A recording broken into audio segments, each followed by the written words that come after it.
Hello everyone, today we are going to review several ways to identify and trade breakouts.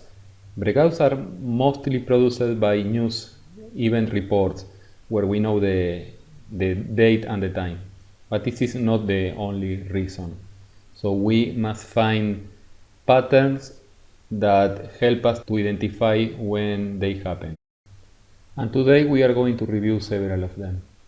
On minute time frames it is easier to identify a breakout because on non-constant time types like a tick chart or a range chart, it is more difficult to find a big movement in price.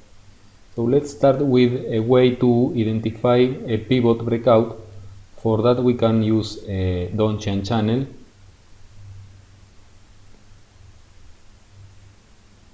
And here we look for price breaking the previous low or the previous high. We can increase the displacement 1 or 2 bars, so it is easier to look for those breakouts. Here we have a short, another short, and another short. Now instead of looking at the price, we can use a moving average, so we can fine-tune better the settings. On this example we are looking at an HMA, and the same here, we look for the HMA to crossing over for a long or below the Donchian to get a signal. Another way, instead of looking at pivots, high and low pivots, is using envelopes. For that we can use a Kellner channel or a Bollinger. On this example, the Kellner channel with a period of 34 and a multiplier of 1.2, the multiplier gives the distance between the two lines. The bigger the multiplier, the bigger the distance between the two lines, the upper and lower. The most used setup is entering long when crossing over the upper line or short when crossing below the lower line. And we are neutral, not taking signals when price is inside the envelope. On the Kellner channel, the width of the envelope is equal to the volatility or the ATR. On a Bollinger, it is equal to the standard deviation, which moves much faster than the Kellner. We can create a setup using both indicators, the Kellner and the Bollinger, using the same period and adjusting the multiplier, so when there is no movement or when the market is quiet, the Bollinger, the red lines, stay inside of the Kellner, and when there is a breakout, the Bollinger bands, the red lines, are going outside of the Kellner.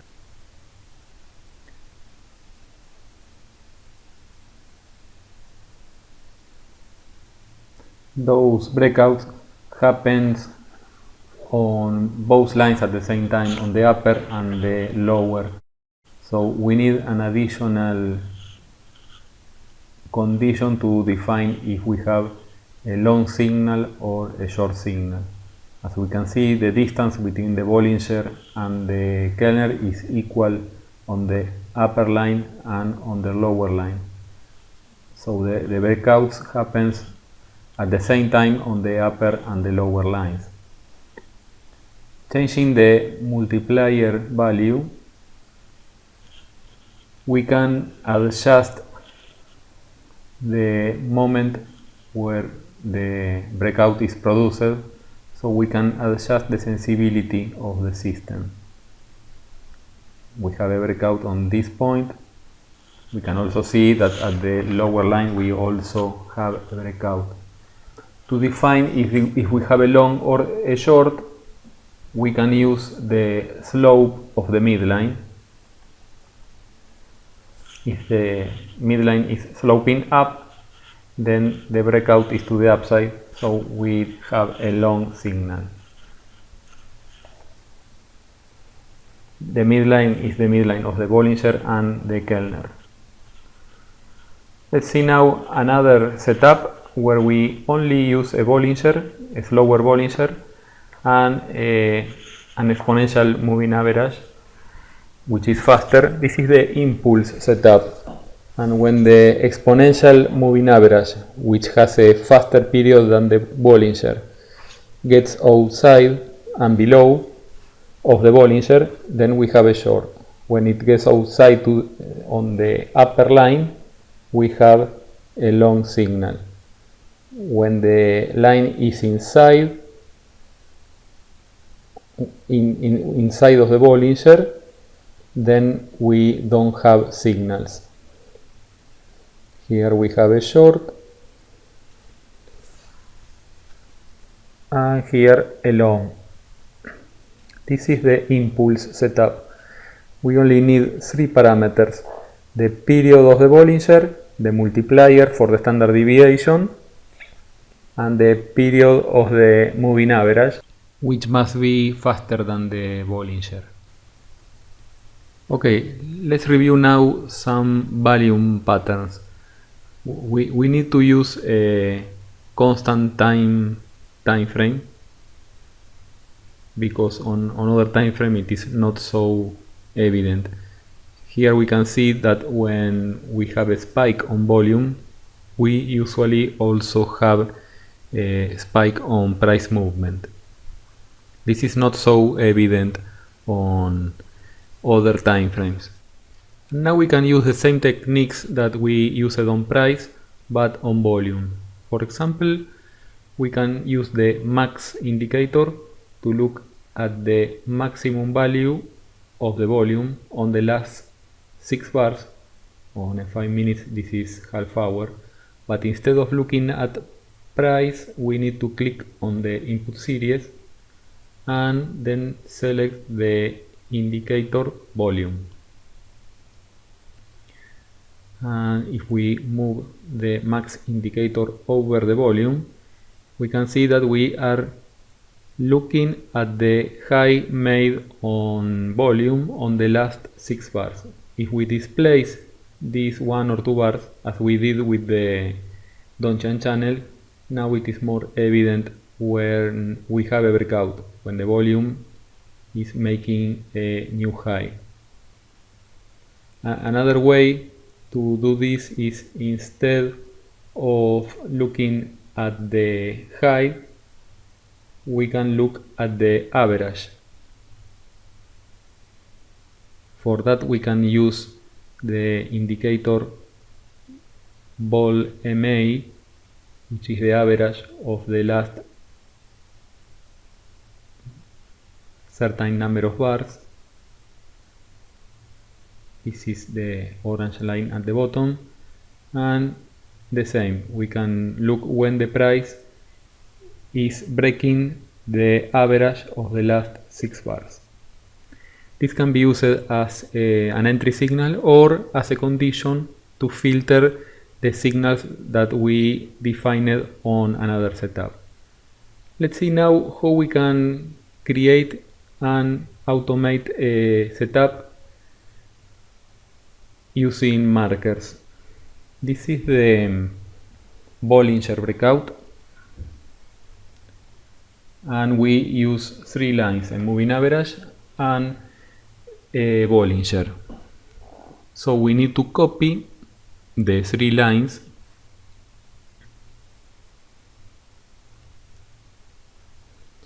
For that we use the copy indicator.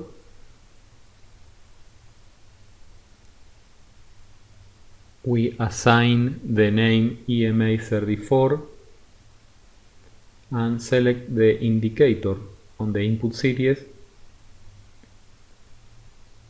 to the indicator EMA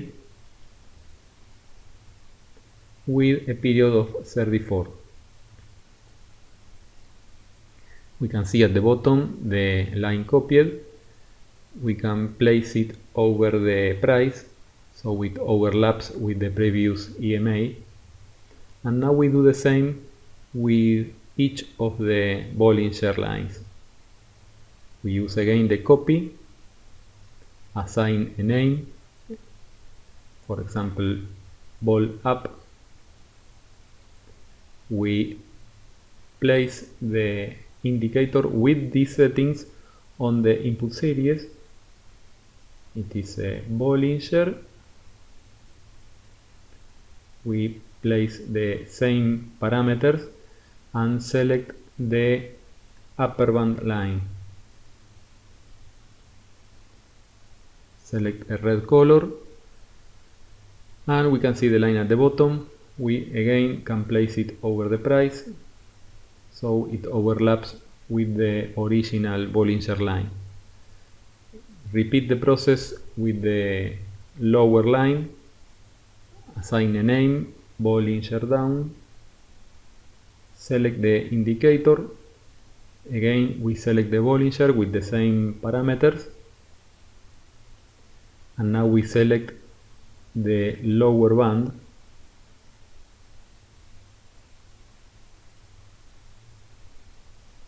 And again we get the line at the bottom. We change it to red and move it to the price panel.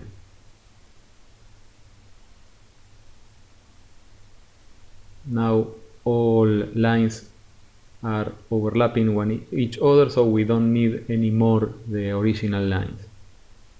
We have the 3 needed lines copied into markers variables, so we only need to detect the crossover of the blue line against each one of the red lines. For that we use the crossover indicator, and we specify the name of the lines to check. We check the EMA 34 against the Bollinger up,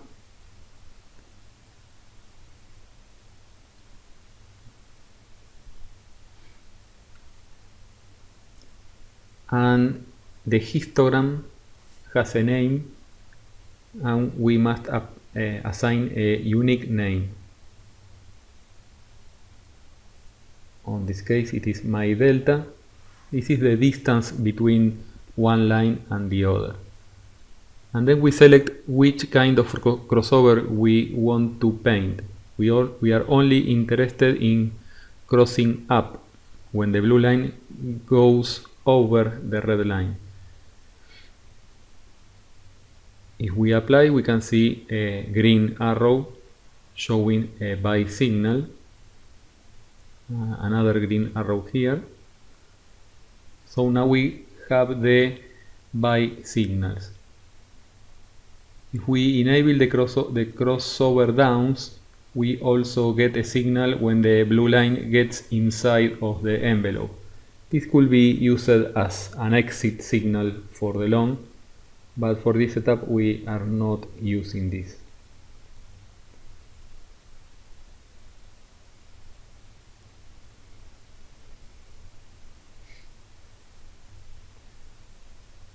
The histogram at the bottom is the distance between the blue line and the Bollinger, the upside Bollinger.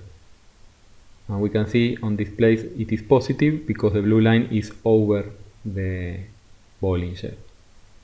Now we repeat the process with the lower line. We check the EMA 34 against the Bollinger down.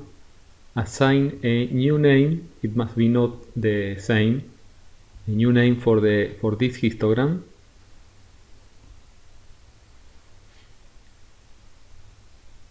And only interested in crossing down when the blue line crosses below the red line. So now we have red arrows on shorts, green arrows on longs.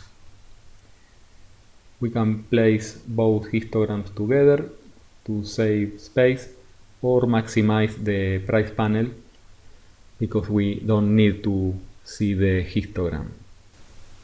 Now that we have the signals of the setup, if we want to automate, we can use markers and assign the signals for longs and shorts. Arrow ups for longs, arrow downs for shorts. and also choose the exact same colors, orange, red and green.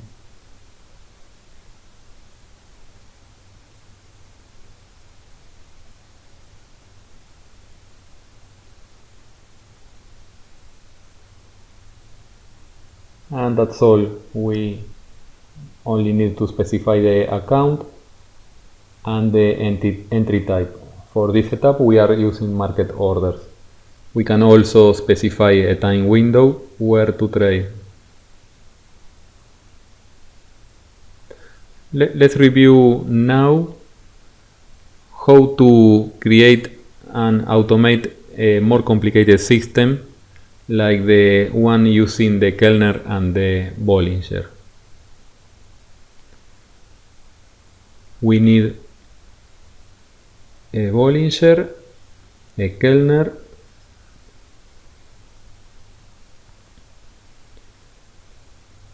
both must be of the same period. I will use a 34 on both.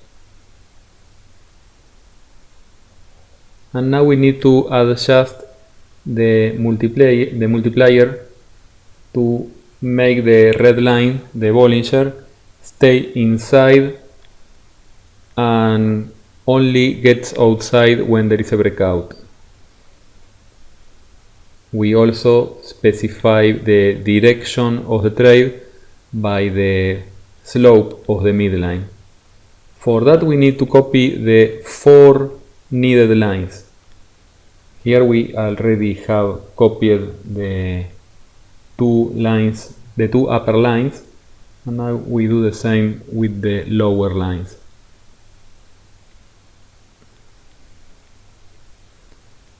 We select always the same parameters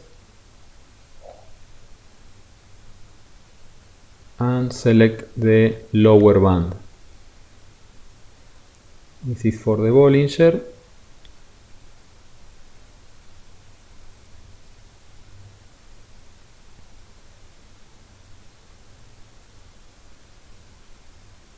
And now we do the same with the Kellner. We copy, assign a name, Kellner 34 down, select the indicator, set the parameters and select the lower line.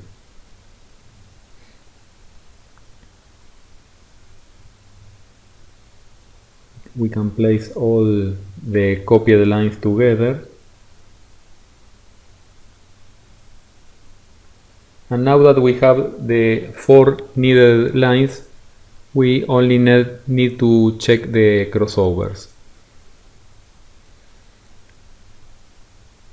We use the crossover indicator. For example, the Bollinger 34 lower against the Kellner 34 lower.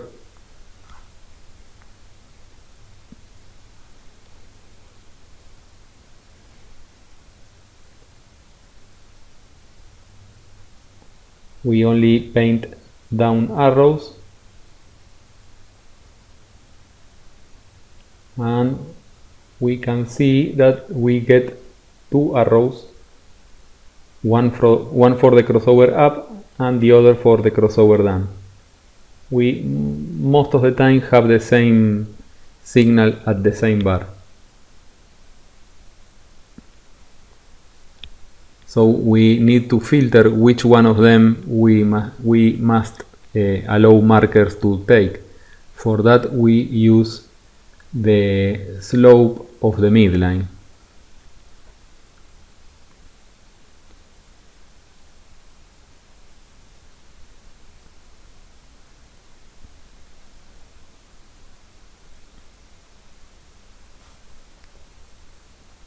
We use the slope indicator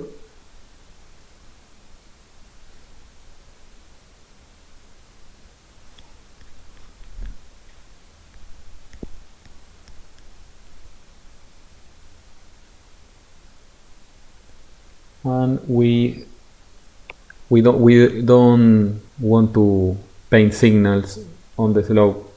We are only interested in the value of the slope, so we only select the Bollinger, the indicator Bollinger with the same parameters, but we select the midline.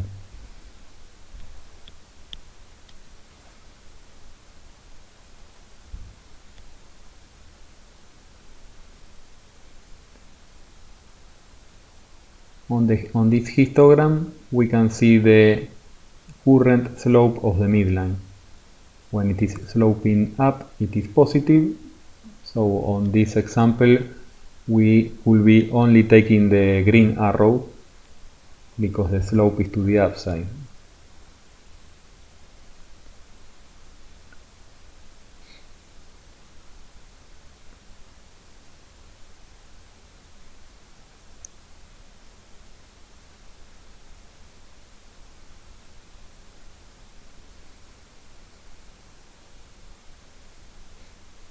So let's assign a name to this slope. This will be used as a filter on markers.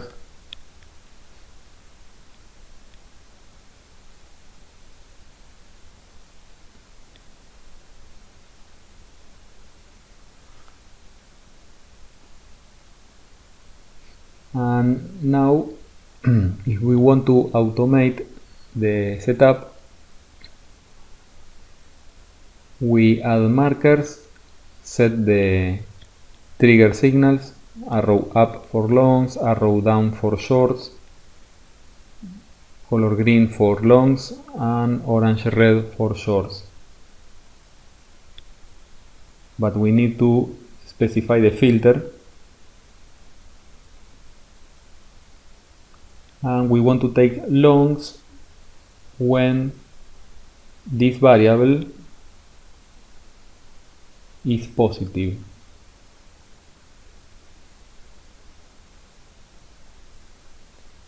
It has a minimum of 0, so it is positive, and negative for shorts. I will leave this system working for the end of the day and see how it works.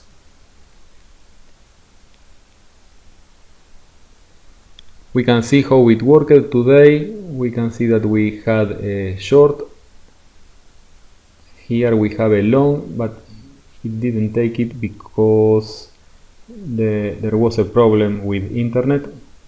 We lost connection, so we missed that long, but the previous signals were taken. So we took a short, a long, another long. This short was a loser, but we can see a target of a previous short.